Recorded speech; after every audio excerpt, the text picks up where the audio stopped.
The flexibility event.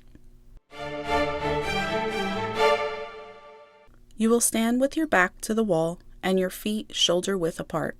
On command, you will bend forward while bending your knees only slightly and touch the rectangle on the ground with both hands at the same time.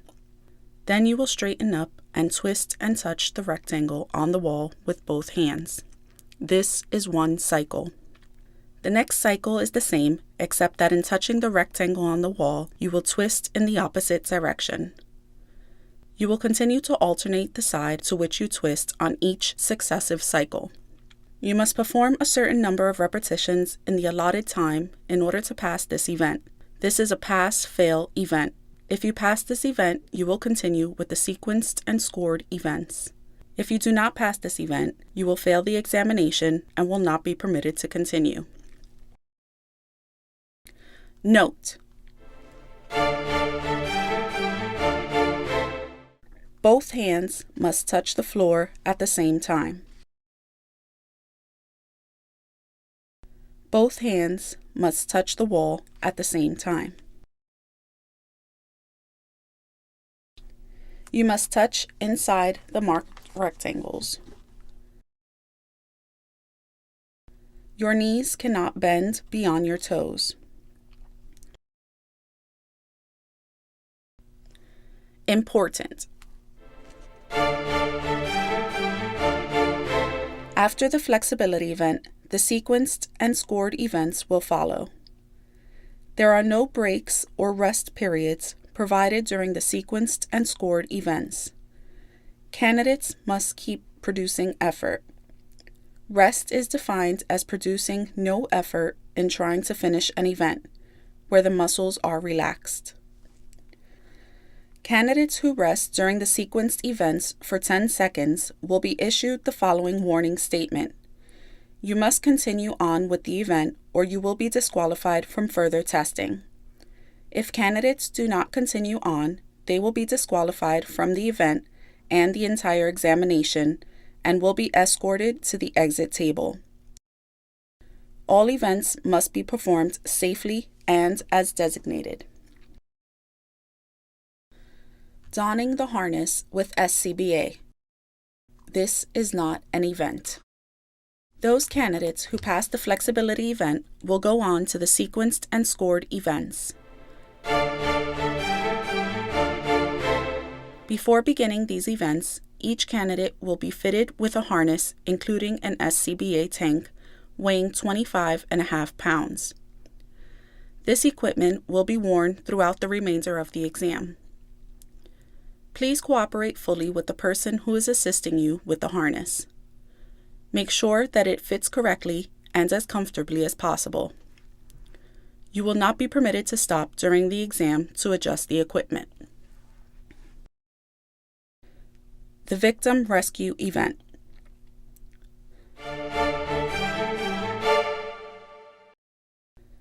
This event will use a 150-pound dummy comprised of sand and foam filler. The back side of the dummy and both legs are covered with black truck bed liner material for durability. The dummy is approximately 5 feet 5 inches in length. In addition, the dummy is fitted with a 4-pound drag harness. The harness has 2 grasping loops at the shoulder area that you will use to drag the dummy. The starting position of the dummy will be a yellow line at the head of the dummy. Wearing a harness with an SCBA tank and gloves, you will stand at the head of the dummy, and when the proctor says begin, you will lift the dummy from a lying down position to a sitting position by grasping the loops at the shoulder area of the dummy. You will then drag the dummy through a course approximately 130 feet long. The event is complete when the feet of the dummy cross the designated finish line. The entire dummy must cross the finish line. Note: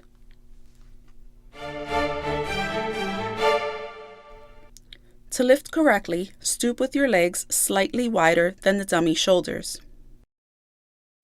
Lean forward, maintaining a straight lower back. and grasp the loops across the shoulders of the dummy. Using your leg muscles, lift the weight, keeping the dummy close to your body. The forcible entry event.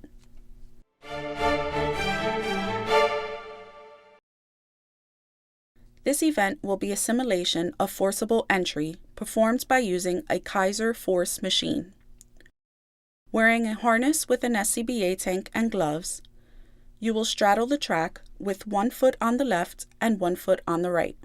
You will stand at the edge of the diamond plate tread walk rails, which are 9 inches from the ground. Standing in an upright position with a sledgehammer down and in front of you, when the proctor says begin, you will pick up the 9-pound sledgehammer and hit the 10 by 10, 3 foot long, 165-pound steel beam 5 feet, driving it along the distance of the track. The event is complete when the steel beam reaches the end of the track and is flush with the outside end. The proctor will say when to stop. Note: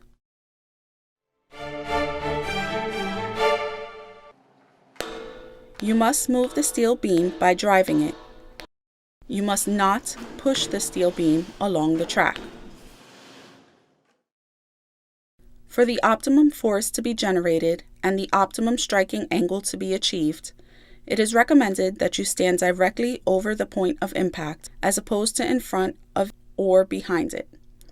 This will make greater use of gravity and allow for greater impact. Brisk walk.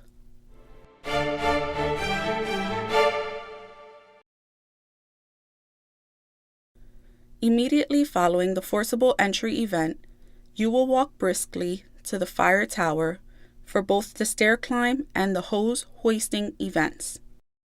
There will be no stopping or rest periods. The stair climb event.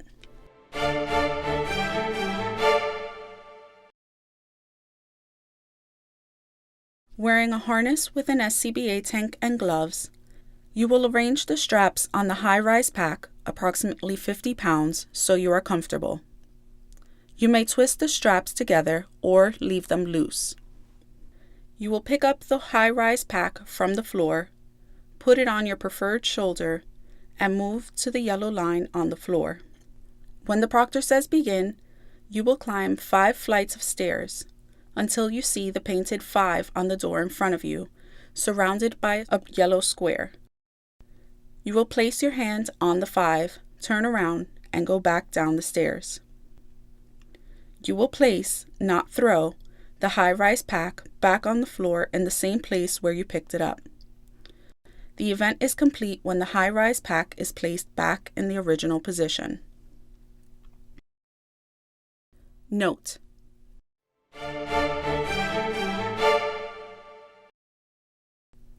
a brisk, steady pace is advised. The banister can be used as a guide. It is recommended that you use each step in ascending and descending the stairs and not skip any step in order to perform most efficiently and safely. The hose hoist event.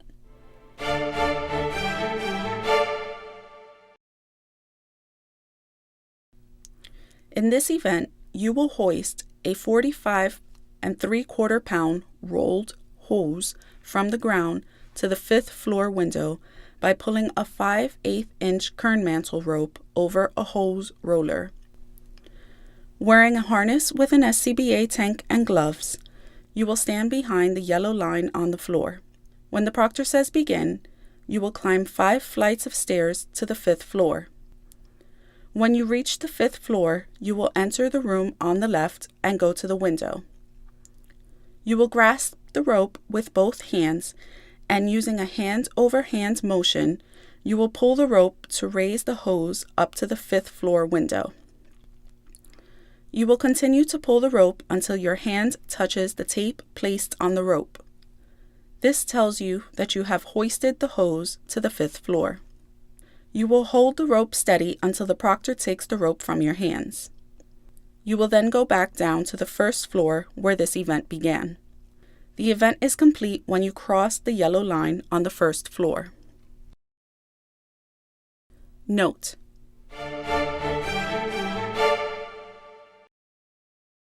a brisk, steady pace is advised. The banister can be used as a guide. It is recommended that you use each step in ascending and descending the stairs and not skip any step in order to perform most efficiently and safely. While hoisting, you may use the foot brace for better leverage. After you have hoisted the hose to the 5th floor, do not let go of the rope until the proctor takes it from you. When leaving the room to go back downstairs, be careful that your feet do not become entangled with the rope.